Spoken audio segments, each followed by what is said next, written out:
Hello and a very warm welcome to this video. Thank you very much indeed for joining it.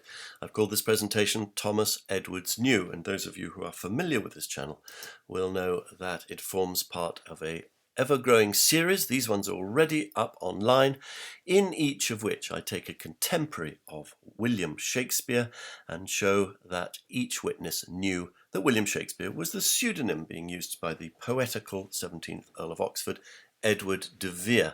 The great variety of device that they use to preserve this information for posterity is mind-blowing and huge fun. So I strongly advise that you look at all of these if you can, if you have the time, and quite apart from anything else, seeing them all corroborates. And what better way of proving a historical fact than by contemporary corroboration. Now, just before I show you how Thomas Edwards knew that Shakespeare was the pseudonym of the Earl of Oxford in this poem called Narcissus, published in 1595, I would like to take you, if I may, on a very short digression. The last presentation that I put online was called John Dee's Secret Patron Revealed, in which we looked at the monument to William Shakespeare placed in Westminster Abbey, and we were looking at the number 153. I showed you how it was enciphered there 3 times, and I laid down a challenge to you. I said, can you find the 4th time? You'll have to see that particular presentation if you want to know why I know there was a 4th time. Not only did I know there should be a 4th time, I knew there'd be one that was upside down or the wrong way round and representing Shakespeare himself. So that was the challenge. Can you find the 4th 153? Upside down or the wrong way around, representing Shakespeare himself. Of course, I laid you an enormous clue, because when I laid that challenge, I was showing you this picture on the right of Shakespeare's fingers, and that is, of course, where the answer lies. If I were to show you my own left hand in exactly the same position as Shakespeare's hand is there, but turned upside down and the wrong way around, so the palm is facing you, then you think of Latin Roman numerals. We have 1, 5, which is the V, of course, 3. So there is your presentment of it, your 4th time, 153. I hope you enjoyed searching for that. I hope many of you found it. I have Dan Law, a correspondent, to thank very much indeed for pointing that out to me. I don't think I would have found it without his fascinating email. Thank you, Dan. Also, on that same presentation, we talked about Edward de Vere as Shakespeare using the numbers 1740 to represent himself in the Trinity, and this is something that his contemporary John Dee urged all to do. I'll look at that sentence in just a second.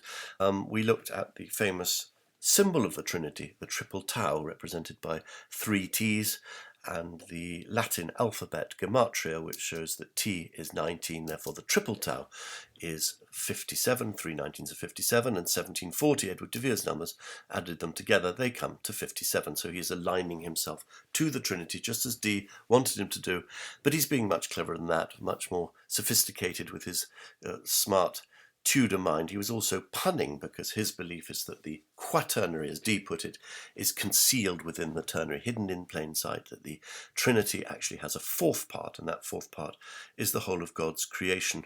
And his belief in that, therefore, works with a pun, 17-4-T, which is the upside down, hidden in plain sight T of the triple tau. Now, if you read the comments that are put down at the bottom of the presentation, you'll find a very short, modest, and highly intelligent and interesting comment was put there by one John Anthony. John Anthony points out that 4T can be represented as 4 T's. So if we're using that same Roman alphabet, Latin alphabet gematria, where T is 19, then 4 19s are 76. Now, is there anything that also has the value of 76 that would have relevance to 1740, to the 17th Earl of Oxford? John Anthony found it, and it was very simply Oxford. If you take the Latin alphabet gematria values of OXFORD, they come to 76. And of course, this is exactly what gematria is about. You turn words into numbers by adding up their letter values, and then you correlate. You find out other words that have the same values, and that gives you, the idea anyway, is it shows you God's will, God's correlation between certain words, certain ideas. So here we have in 1740, obviously we've got 17 and Oxford. So this is not only the third time, and all things should come in threes, tria sunt omnia, that John Anthony has found, but of course he has found Oxford doing exactly what John Dee asked.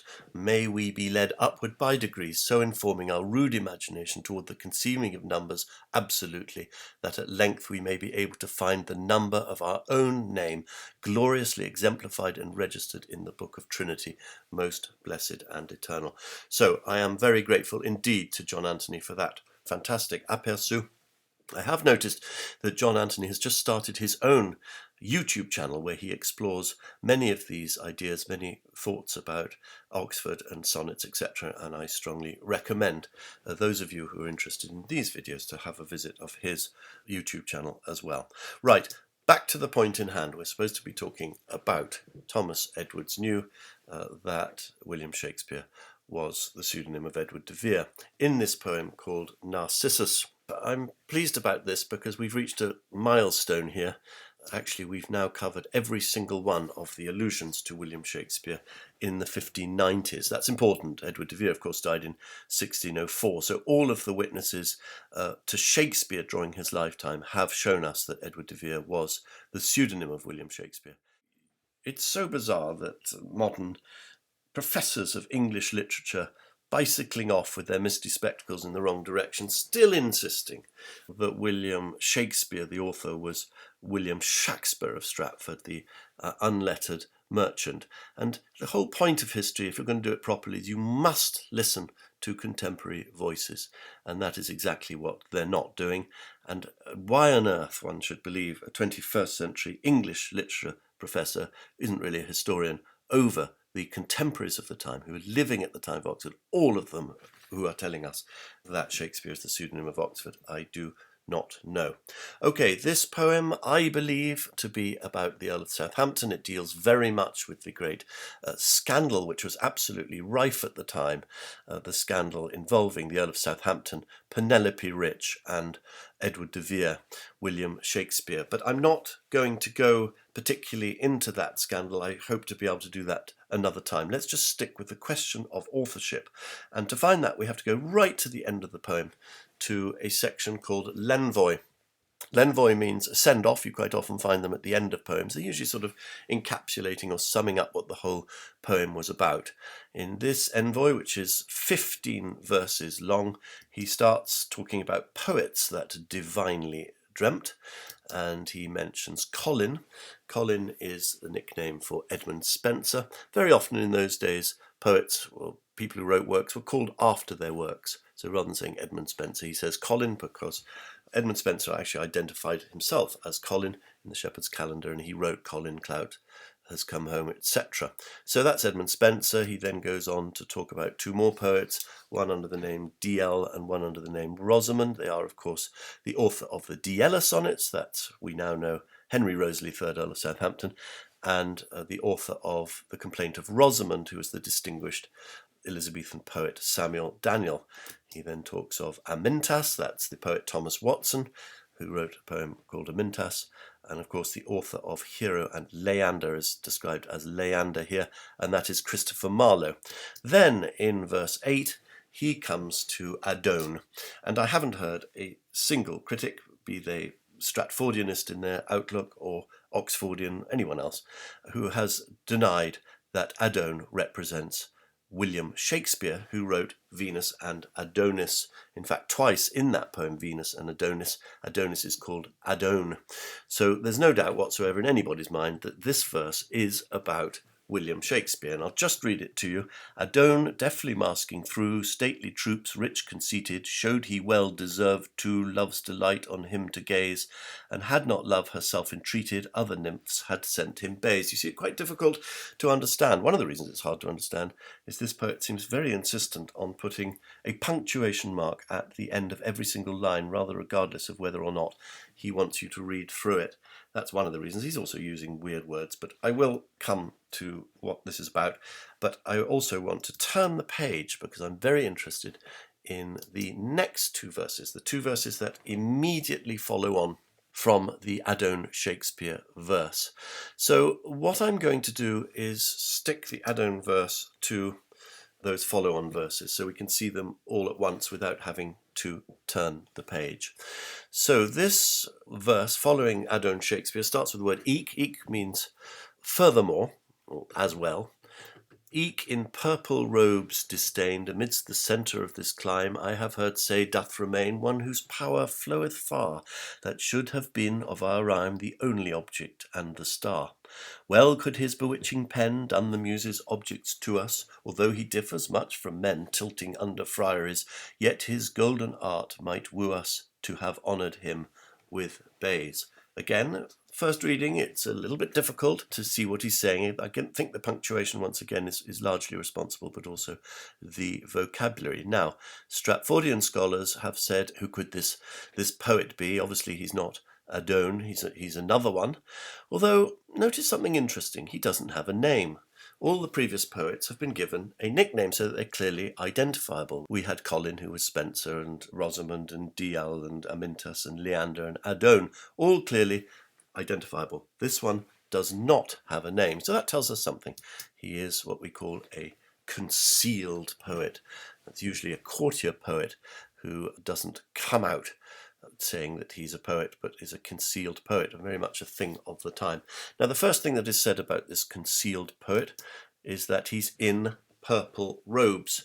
Believe it or not, that tells us something very interesting about him.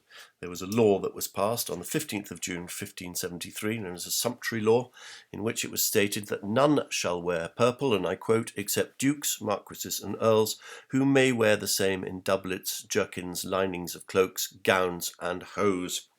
Therefore, we can tell that this concealed poet is a lord. Now, what has this lord got to do with Adon Shakespeare? Well, anyone who's read the Bible, certainly every learned person of that day, would know that Adon means lord. Not only does it mean lord, we see that this particular lord, who is a poet, is masking through. If you're wearing a mask, you can't be seen. You therefore are a concealed poet. So just from the first line alone of each of these poems, it's looking as they may possibly be one and the same. If we go back to the first line of this concealed poet, we realize that he is disdained. Disdained means that he is dishonored or disgraced. Now, can you think of any lord who was a concealed poet who was dishonored and disgraced in 1595? Well, it seems to me that there's only one candidate for that, and that is Edward de Vere, 17th Earl of Oxford. We've only got to the first line so far, and we seem to have identified him. One could push on very easily and see that he's referred to as the only object and the star. Is this an allusion, do you think, to his coat of arms, whose only object, the only charge on it, is a star? What's a real giveaway, of course, is these two lines. Although he differs much from men, tilting under friaries. Well, friaries are, of course, where friars live, and tilting is duelling. Who on earth could be said to have been duelling where friars live? Well, again, there's only one answer to this, and that gives the whole game away, that it's Edward de Vere, who was involved in a huge scandal at the beginning of the 1580s when he was duelling at the Blackfriars with a man called Thomas Knivet and his men. Vere himself got very badly wounded, so did Thomas Knivet, and some of the men attached to each of their parties actually died. The duels took place at the Blackfriars, but Blackfriars was just outside of the city walls of London, where supposedly you could duel without prosecution. So that line, although he differs much from men tilting under friars, gives it away entirely that we're talking about Edward de Vere. Now, just back to the first line, in purple robes disdained. What has this to do with Adon Shakespeare? Well, you have to turn back a few pages in the poem of Narcissus, where you will find this very interesting phrase: fair Adonis in pride that shows so hot, clad in rich purple hair. So Adon, Adonis, is also wearing purple. He's clad in purple, just like this Edward de Vere figure, and he's wearing purple hair. Hair, of course, is hair cloth. That's what penitents wear. It's what people wear if they are sinners, if they are dishonored or in disgrace. So there again we have another similarity. So already very quickly we're beginning to see that both Vere and Adon are concealed poets, with Adon masking through and Vere with no name. They're both lords. Adon means a lord. They're both disgraced because Adon is wearing haircloth and poor old Vere is disdained. And of course they're both clad in purple. So we're beginning to see how this is working. What the poet seems to be doing is telling us that Adon and this nameless peer are one and the same person. If we carry on with the nameless peer's description, amidst the centre of this clime I have heard say doth remain. Rumour, I've heard he's amid the centre of this clime. Clime, the word climate, is used right at the beginning of this book in the introduction, where he says that a climate is the society of people at the time. Here, of course, we're talking about the society of poets, and yes, Edward de Vere very much at the centre of the poets. Then what about Adon? How could he be described as being in the centre of this clime? Well, I've told you already that he is verse 8 out of 15 verses of the Envoy, so therefore we have 7 verses before him and 7 verses after. So Adon is very much the centre of this clime, with his stanza, his verse, being right in the centre of the Envoy. So once again, we have in the centre, yes, both Vere and Adon.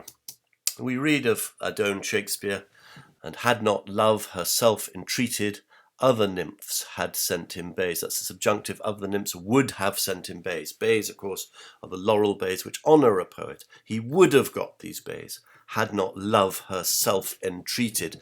Love herself is a reference to Venus. So we know just from these 2 lines that Shakespeare is involved in some sort of scandal that is prohibiting other people from celebrating him as a poet. Of course, we know that if you read Shakespeare's sonnets, he talks about a vulgar scandal that he is embroiled in. And this is the scandal, absolutely the talk of the moment, all to do with Penelope Rich and Henry Rosalie and the surrogating of an heir. So he would have got his bays had he not been involved in some sort of scandal. And if we look what is said down here about Vere, that he should have been of our rhyme the only object and the star. In other words, of our rhyme, of we poets, should have been praising him only. Should have been, but obviously something's gone a little bit wrong.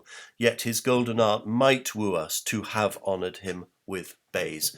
So once again, this idea that he's not getting his bays because of some scandal, it comes across both in the Adon verse about Shakespeare and in the Vere verses. Notice how the Adon verse ends with the word bays, as does the Vere verses, and it's all about not being allowed, being denied bays due to some sort of scandal.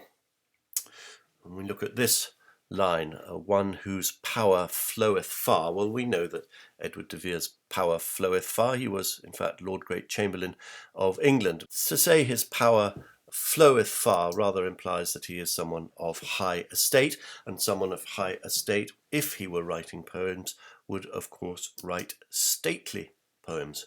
If you go to the Oxford English Dictionary, stately is defined as befitting or indicating high estate, princely, noble, appertaining to or befitting a person of high estate. So once again we can connect Adon to Edward de Vere as being of high estate. So you begin to see how this is all working. There are so many correlations. What is actually being done here is to tell you that this unnamed person is exactly the same as Adon, that Edward de Vere is Shakespeare. Now, I just have a slightly closer look at the Adon verses. We've already seen how Adon means Lord, deftly masking through. Actually, if you read the introduction to this whole book, the poet praises those poets who write stately verses if they turn a deaf ear to criticism. And that's obviously a reference to this line and to Edward de Vere. But of course, yes, if you are doing something deftly, you are doing it with a deaf ear. And as we all know, deaf ear is a pun on de Vere. There was a man called Davidson in 1603 who wrote about Edward de Vere, Earl of Oxford, specifically writing with deaf ear, I see. He was using that very same pun about the deaf ear and de Vere. We've already seen masking, which of course implies the hidden, concealed poet, someone behind a pseudonym, and he's masking through stately tropes. Well, we've already looked at that. That's to do with indicating princely, noble, person of high estate, which are rich conceited. Again, don't forget we're in the middle of this huge scandal in 1595 involving Henry Roseley, Earl of Southampton, Penelope Rich, and Edward de Vere. So that's why I think these lines are called rich conceited. Conceited doesn't mean full of oneself here. It means woven with the theme of rich, which of course increase the name meaning rich. All of this is discussed in a playlist of presentations I've put online. That playlist is called Shocking Points. And if you don't know about this great scandal that was going on in 1594, 1595 concerning these people, please explore some of those presentations. Let's look at the rest of the Shakespeare Adon verse. So you remember, mid the centre of this climb I have heard say, he doth remain. That's talking about Edward de Vere. Can we find Edward de Vere mid the centre of this climb? We already know that this verse, this Adon verse, is the central stanza of the 15-stanza envoy. Can we actually find his name? Well, if you look at the first of the two central lines, we see it says, showed he well deserved to. That doesn't make a lot of sense, and one is quite suspicious, seeing the word deserved, which very obviously includes the name de Vere, that there may be something hidden inside here that reveals the name. We know very well that Elizabethans were obsessed with anagrams. They loved making them. They took them very seriously indeed. In fact, the great historian of the time, William Camden, criticized those who do not take anagrams seriously. He called them the sour sort.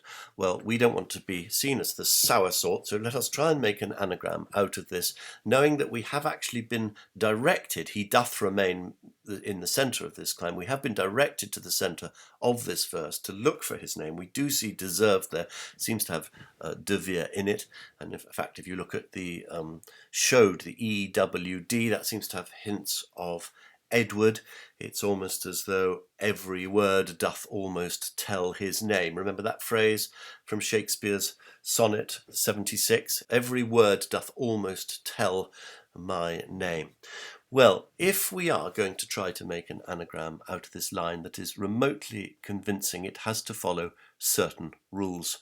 It has to make sense in the context of the rest of the verse. It has to continue the pattern of 7 syllables per line. And of course, it has to rhyme with through, as it does already to. We have to use also, I would say, every single element, that is to say, every letter, as well as the comma and the apostrophe. Well, I had a look at this and came up with this. Adon, deftly masking through stately tropes, rich conceited, tells he's Edward de Vere, who loves delight on him to gaze, and had not love herself entreated, other nymphs had sent him bays. You may wish to query Edward as EDWD, but I assure you I found plenty of examples of that as a very common abbreviation for Edward. I was slightly wondering whether he's with apostrophe S was okay for 1595.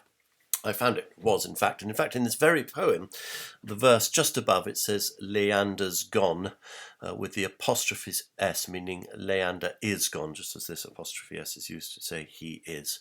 So I think it's safe. It's very extraordinary, if it were just sheer chance, that you could get this message out of the Adon verse so easily if it wasn't intended. And as I say, the line didn't make a lot of sense in the first place. So he goes on to say, love's delight on him to gaze, and had not love herself entreated, that's Venus again, we'll get back to this scandal of Penelope Rich, other nymphs had sent him bays. He would have had the honour of bays had he not been involved in this great sex scandal. I hope that I have made what is, after all, quite a complicated matter as clear as it can possibly be. What Edwards has done here is he has shown that Adon is exactly the same as the nameless lord who comes after him, and therefore Edward de Vere is Shakespeare, another witness to that fact from the 1590s. The next presentation I put online is going to be called Samuel Shepherd New. Please ensure that you are subscribed, that you have pressed the bell button so you'll be alerted when that one's up. I very much hope that you have enjoyed watching this and that you will share and stay with me as the adventure continues. Thank you very much indeed for watching.